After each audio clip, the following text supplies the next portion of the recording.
this is probably one of the biggest questions I get in any Google Drive training. Even when I have Googlers or Google employees in my sessions, this is the #1 question and problem people have is, how do I search Drive? How do I find things? I have problems doing that.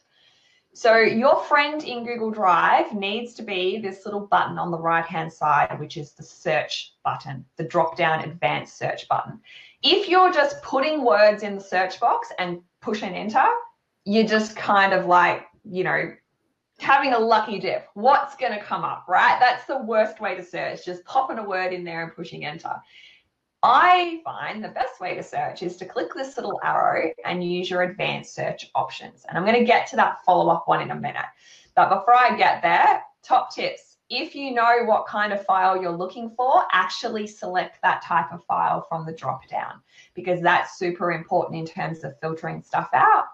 That's one.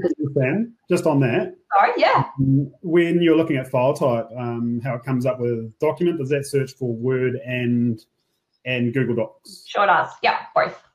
Okay, perfect. Cool. Oh, and it also searches for shortcuts now, which I actually didn't know. So there you go. Learned something today.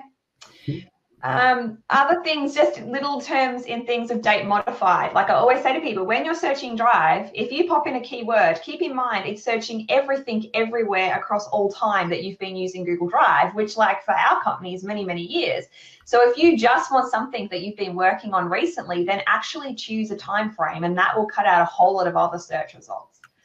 You can also use things here like in terms of, do I want to search for a keyword in the item name? Do I want to search for a word that's going to be in all the document text as well as in the name? So you can choose there.